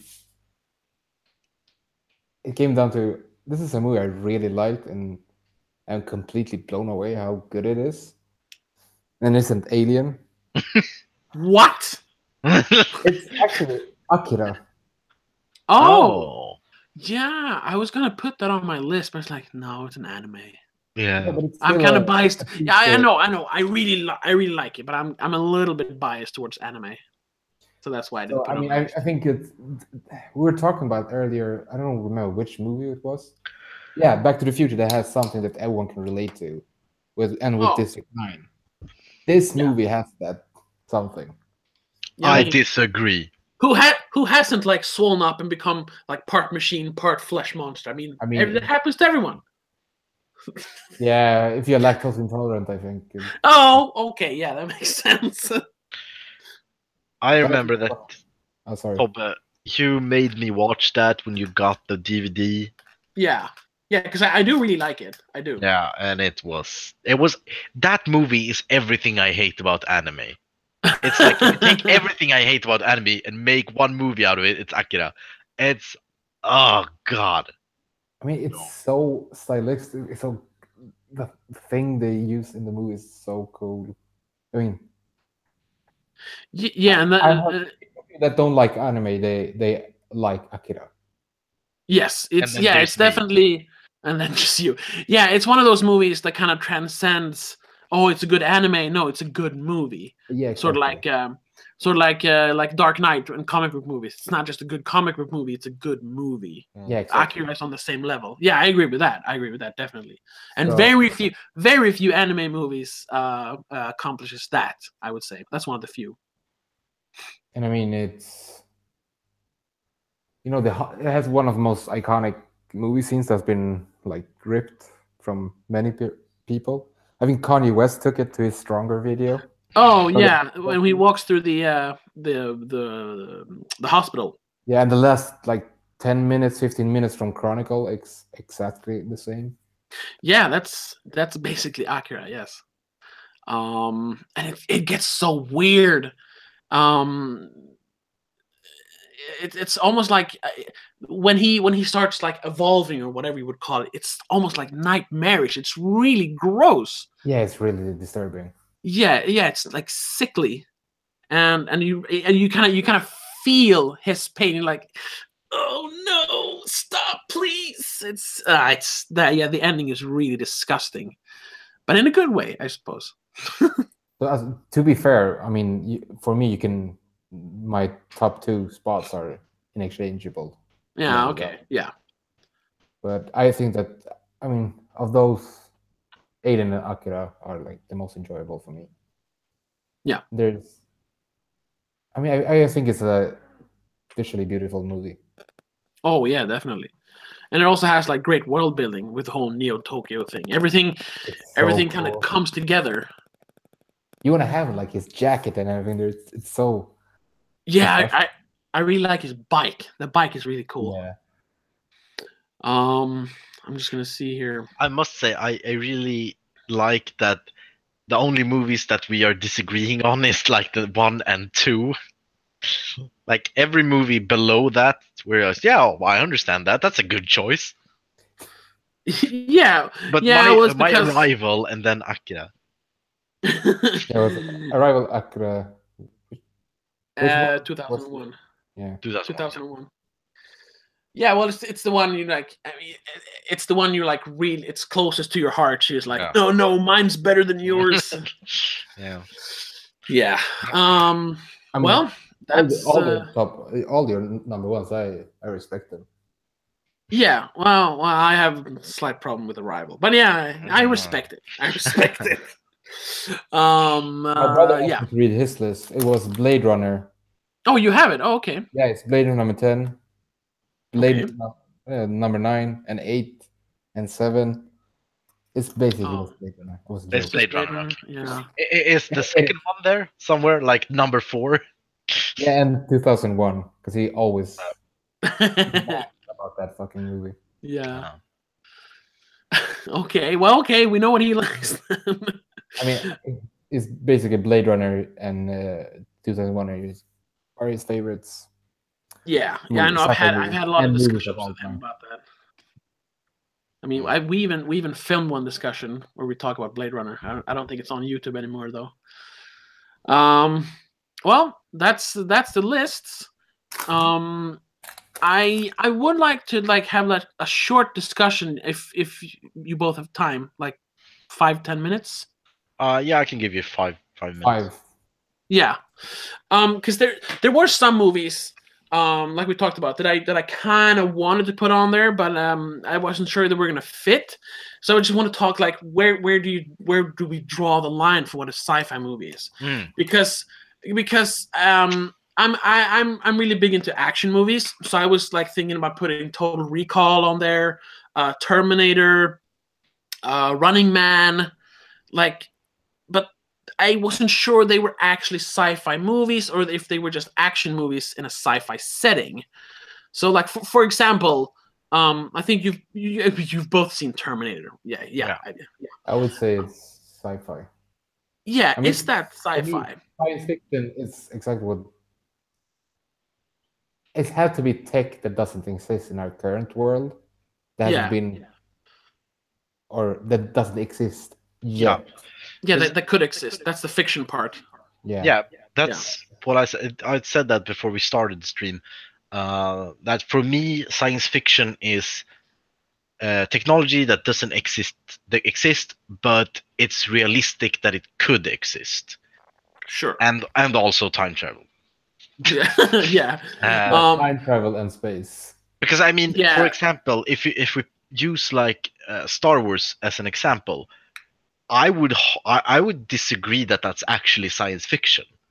Yeah, me too. That's why I kind of didn't want to let people put those on their list because it's a space opera. It's it's closer to fantasy than science fiction because none of that technology, I mean, it couldn't reasonably exist. No, and they have explosions in space, so I mean, it's just stupid. It's exactly, stupid. And like the Force, the Force is obviously magic. It's just magic. So that Star Wars is definitely not sci-fi. No. But then also another like criteria that I was thinking about, especially talking about Running Man and Total Recall. I don't know if this is gonna be pretentious. Is there like an intelligence level you have to reach before you can call yourself sci-fi? Because Running Man is a stupid movie, but it's not so entertaining. I don't think it's sci-fi. You don't? It takes place in the future. They have a bunch of tech that sort of exists now that didn't back then. Yeah, but it's like for me, it's more like with a dystopia, I think. Oh sure, yeah, it's more dystopic. I suppose. So, but yeah. Sci-fi is such it's like. But Total Recall, Yeah, totally. Yeah, Total Recall is more sci-fi. But sci-fi is such a broad genre. It's like say like rock music, like all the subgenres downstairs, like punk rock and black metal and all of these things. They're all technically rock, but there's also a lot of other things. And I think sci-fi, you can say like so many things are sci-fi, even though it's not sci-fi. You wouldn't think of them as sci-fi movies because they are so specific in other things. Sure. Yeah, and that's kind of how I like shaped my list as well. I went for the most sci-fi like movies. So I just wanted to see what you thought about that. But I think sci-fi is one of the broadest genres that exist in movies. Yeah, because you can like attach it to any other genre, like sci-fi horror, sci-fi action, sci-fi comedy. Yeah. And I mean, you can do that with fantasy, but there aren't that many movies that you would classify as fantasy. No, even though you could. And like fantasy horror, there's not that many. I mean, there are some, but no. Yeah, exactly. There are some. Not like it is not as accessible as sci-fi. I agree with that. Yeah. I mean, Get Out could technically classify as a sci-fi movie. Yeah. Yeah. Oh yeah. Technically, yeah. But then I would rather put that in my like top 10 horror movies instead of top 10 sci-fi. I agree, it's a horror movie. Yeah, it's. I mean, sci-fi is as big as saying, "Is this a drama movie?" Like, yeah, like most movies are drama movies. Sure. Yeah. It's like, yeah. Yeah. It's like, yeah. Yeah, the Rock analogy. I think it's. Yeah. Because I mean, if we go through like drama, like all like rom-coms are drama, but we don't call them drama. We call them rom-coms. Sure. But they are drama if we think about what drama entails. Yeah. If we're gonna nitpick, they are dramas. Yeah. Okay. Well, and so when you're saying this action movie is sci-fi, is it? Yeah. It's kind of up to you. It's up to you to interpret it. Are you going to call it sci-fi or are you going to call it action? Yeah. Okay. I would call it a great movie. Oh yes. Running Man could have been number one, but I didn't want to put it up there. It's just I actually haven't seen Running Man. Oh my god, we're watching it. Like as soon as you get back here, we're watching it. It's so good. But I would say that kind of wraps up the show. Yeah. Next week, it's going to be a little bit different. I think we're going to stream, and I'm not sure who's going to join us. I think it's going to be on Sunday, like early Sunday morning here in Sweden, because that's when the Oscars are. And I know me and Danielle is going to like watch it and like do live commentary. Everyone is invited, of course. But that's going to be in the middle of the night for everyone here in Sweden. So it's not going to be a Monday episode. It's a Sunday morning episode. So we're doing a live commentary of the Oscars. All right. So be sure to tune into that. Also, be sure to leave a like if you like this. Subscribe if you want to see more. And that's about it. Have a good one. Bye. Where's the button? Oh, there it is.